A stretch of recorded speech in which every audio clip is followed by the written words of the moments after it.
Hi friend, हूँ छूँ करण मकवाणा અને તમે જોઈ રહ્યા છો મારી યુટ્યુબ ચેનલ। તમામ મિત્રોનું મારા યુટ્યુબ પર સ્વાગત કરું છું। મિત્રો, આ વિડીયો ખાસ તમારા માટે છે, મોટિવેશન થાય એ માટેનો છે। તો આ વિડીયોને સ્લીપ ના કરતા ને પૂરેપૂરો જોજો, પછી પાછળથી તમે પસ્તાશો।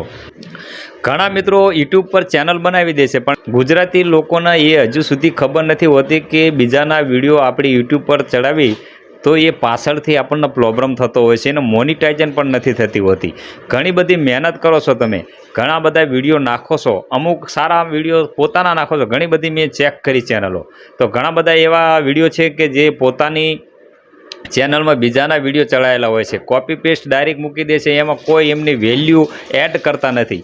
સાહેબ, તમારા યુટ્યુબ ચેનલ ઉપર કામ કરવું જ છે તો તમે ખુદના કોન્ટેન્ટ બનાવો, ખુદનું કંઈક રાખો। કોપી પેસ્ટ ભલે તમે શોર્ટ વિડીયોમાં બનાવો, પણ કોપી પેસ્ટ રાખો તો તમારા કંઈક વેલ્યુ એડ કરો, કંઈક એમાં અવાજ મૂકો કે પછી એમાં એડિટિંગ કરો, કટકા કરો સારી રીતે, એવું કંઈક તો મૂકો। ડાયરેક્ટ તમે ડાઉનલોડ કરીને ડાયરેક્ટ તમારા યુટ્યુબ ચેનલ ઉપર મૂકો છો, એમાં વ્યૂઝ પણ આવી જાય છે, તમારા વિડીયો વાયરલ પણ થાય છે, પણ પાછળથી તમારે યુટ્યુબ પર પ્રોબ્લેમ થવાનો અને એ પ્રોબ્લેમ કયો છે કહી દઉં તમને કે રૂઝ કોન્ટેન્ટ આવી શકે છે સાહેબ।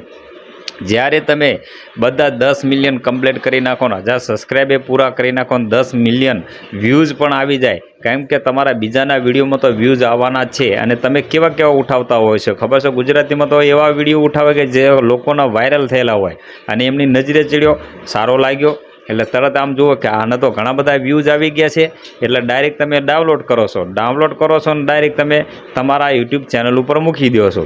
અને સાહેબ, એ તો વાયરલ થયેલો જ છે, એ વિડીયો વાયરલ થયેલો છે બરાબર, એટલે તમારા યુટ્યુબ પર પણ વાયરલ થવાનો જ છે, વ્યૂઝે સારા આવી જશે। થોડાક દિવસની અંદર તમારા 10 મિલિયન વ્યૂઝે પણ થઈ જશે અને બધું પૂરું થઈ જશે। તમારા 5000 સબસ્ક્રાઈબ પણ થઈ રહેશે, પણ તમારા પછી રૂઝ કોન્ટેન્ટનો ઇસ્યુ આવી જશે, એટલે તમારી મોનિટાઇઝન નહીં થાય સાહેબ।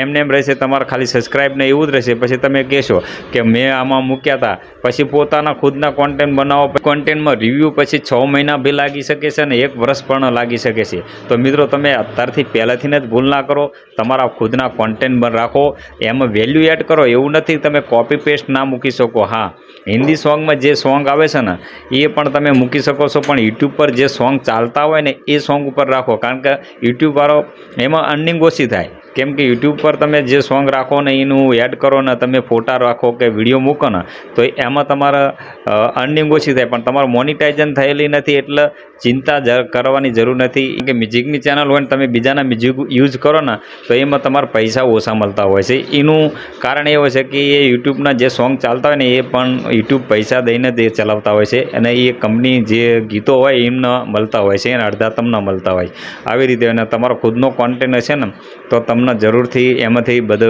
બેનિફિટ મળશે। તો તમારા નમ્ર વિનંતી કે જે તમારા કોન્ટેન્ટ સાચા હોય ને એ કોન્ટેન્ટ સાચા બનાવો, તમારા ખુદના બનાવો અને બીજાના ના મૂકશો। અને બીજું કે તમારા જે પહેલાં શરૂઆતમાં જે અમુક વેલ્યુ એડ કરો, એડિટિંગ કરો, ભલે ને તમારી જોડે એવું નથી, ફેસ નથી બતાવતા, તો તમારી વેલ્યુ એડિટિંગ એમાં એડ કરો, એડ છે કે પછી તમે ભલે ને બીજું કંઈ એડિટિંગમાં બીજા પિક્ચરના કટકા મૂકી થોડા લો, એકદમ ડાયરેક્ટ ડાઉનલોડ કરીને તમે ના મૂકો, કારણ કે યુટ્યુબવાળા કે એટલા બધા પાગલ નથી, એમાં લખેલું જ આવે બરાબર કે આ ડાયરેક્ટ તમે કોન્ટેન્ટ આથી ઉઠાવ્યો છે અને આ બન્યો છે, એટલે તમારા છેલ્લે પછી પ્રોબ્લેમ થતો હોય છે।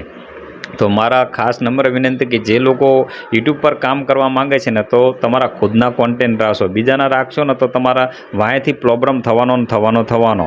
આમ રાજી ના થશો, કારણ કે પહેલાં તો તમારા એ બી વિડીયોના વાયરલ થયા હોય એટલે રાજી થઈ જતા હોય છે કે હા આ તો ચાલી ગયો અને બધાને બતાવતો હોય, પણ રાજી થવાની જરૂર નથી, પાછળથી તમારા રૂઝ કોન્ટેન્ટ આવી શકે છે। એના માટે ખાસ નમ્ર વિનંતી કે જે લોકો યુટ્યુબ પર કામ કરવા સાચેમાં માગે છે તો મિત્રો તમે ભૂલથી પણ આ વિડીયોને ઇગ્નોર ના કરતા, 4 જણાને શેર કરી કમેન્ટમાં લખી દેજો અને વધુને વધુ વિડીયો શેર કરજો, જેથી કરીને મને મોટિવેશન મળે ને આવા વિડીયો જોવા માટે યુટ્યુબ આઈડીને સબસ્ક્રાઈબ કરવાનું ભૂલતા નહીં।